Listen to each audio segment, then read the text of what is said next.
दोस्तों, जरा इमेजिन करो, कल सुबह तुम्हें हॉस्पिटल से फोन आए, तुम्हारे घर के किसी मेंबर को इमरजेंसी में एडमिट करना पड़ गया है।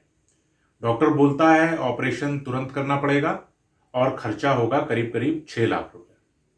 और उस वक्त तुम्हारे बैंक अकाउंट में हैं सिर्फ 40,000 रुपए। इस सिचुएशन से क्या समझ में आता है दोस्तों? ये बात बिल्कुल समझ लो कि फाइनेंशियल प्लानिंग सिर्फ पैसा कमाने का टॉपिक नहीं है। ये क्राइसिस से फैमिली को बचाने का सिस्टम है। इंडिया में लाखों मिडिल क्लास फैमिलीज इस सिचुएशन का सामना करती हैं।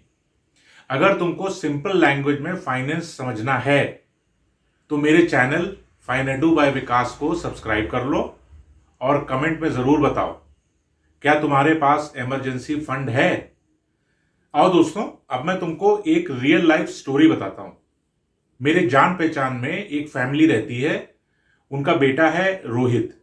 वो एक आईटी कंपनी में काम करता है। सैलरी अच्छी है, 75,000 रुपीज पर मंथ। उनके घर में एक ईएमआई चल रही है जो कि ठीक है।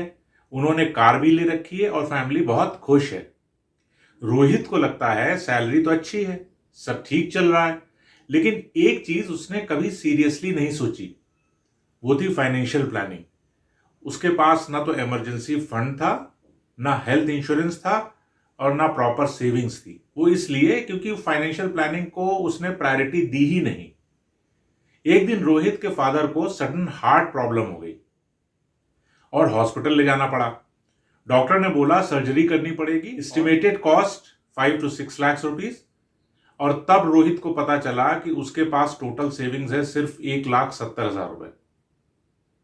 बाकी पैसा अरेंज करने के लिए रोहित ने क्रेडिट कार्ड लोन ले लिया, फ्रेंड से भी लोन ले लिया और एक पर्सनल लोन भी लिया।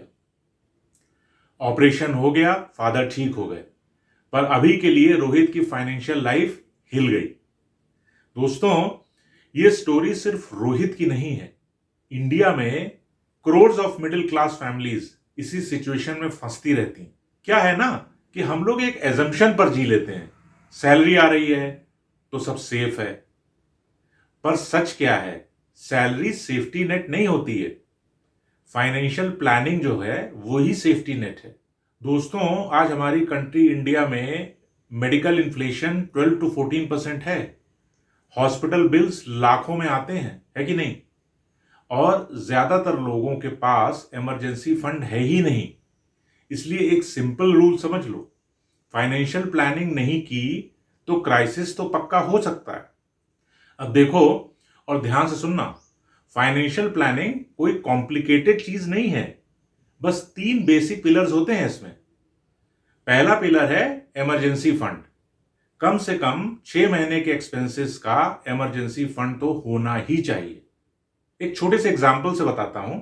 अगर तुम्हारा मंथली एक्सपेंस 40,000 रुपए है तो इमरजेंसी फंड होना चाहिए लगभग 2.5 लाख। दूसरा पिलर है health insurance. Medical emergency savings को डिस्ट्रॉय कर सकती है दोस्त, जैसा रोहित के केस में आपने अभी देखा और सुना। इसलिए हेल्थ इंश्योरेंस मस्ट है। और दोस्तों, थर्ड पिलर है long term investing.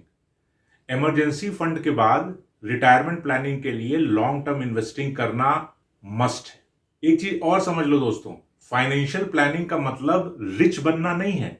Financial planning का मतलब है क्राइसिस के टाइम फैमिली को प्रोटेक्ट करना। चलो, अब एक सिंपल क्वेश्चन जो है वो खुद से पूछ लो। अगर कल कोई इमरजेंसी आ जाए तो क्या तुम फाइनेंशियली रेडी हो, या फिर रोहित की तरह लास्ट मोमेंट पर पैसा अरेंज करोगे? सोच लो। यहां तक वीडियो देखने के लिए आपका बहुत बहुत धन्यवाद।